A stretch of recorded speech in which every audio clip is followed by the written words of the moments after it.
involves two things, obsessions and compulsions. And obsessions are continuous thoughts. People with OCD, 100% of the time, have these obsessive thoughts. They are unwanted, irrational, and I listed a few examples of what they can contain.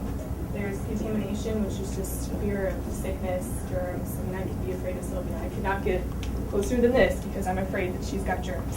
And if I do get closer, I'm going to have to go to the sink and wash my hands for 5 minutes until I feel clean. I have a friend who has OCD, and I asked him what it's like in their head, and he told me that it's like having 100 different televisions on all the time, full blast, and it's their job to block out 99 of them and focus on the one TV that's telling them rational things. So what's going on now and what's important. The rest of the 99 are obsessive thoughts that they have to learn to block out.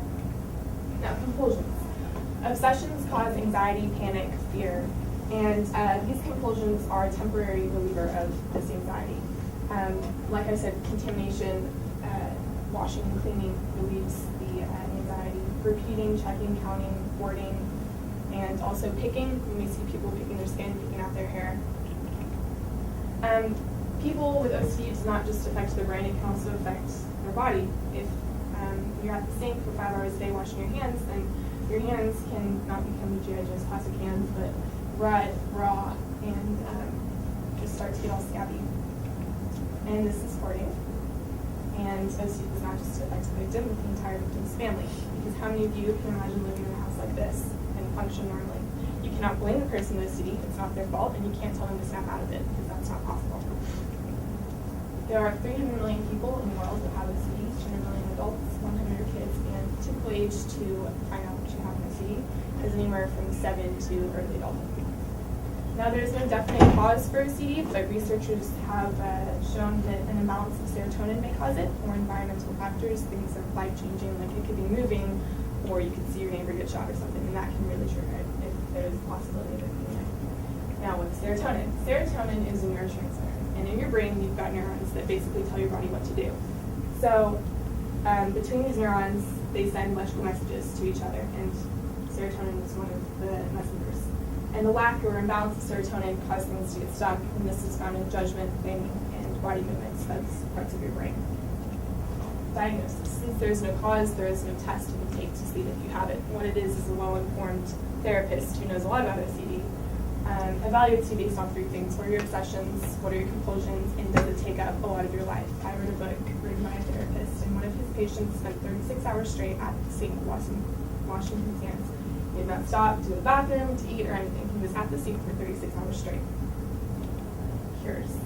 There is no one shot to cure it. What it is therapy and medication.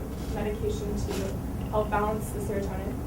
And 2 types of therapy, exposure therapy and CBT, or cognitive behavioral therapy. And they sort of play hand in hand. Exposure therapy, which is if you're afraid of spiders, they'll put a spider in your face and you'll learn how to deal with it.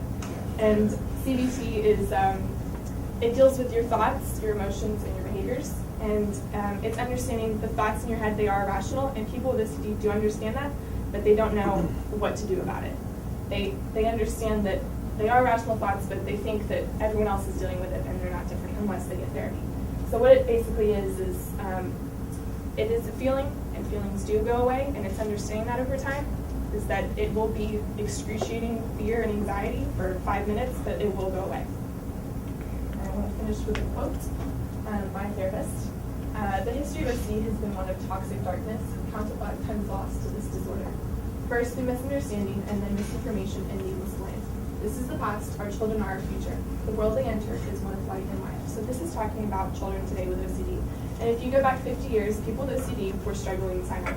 They did not know what it was, they didn't have therapy to deal with it. But now we're entering a new generation where we can help these people with disorders like this and not dismiss them as weird or crazy, but actually understand them and be as sympathetic as possible.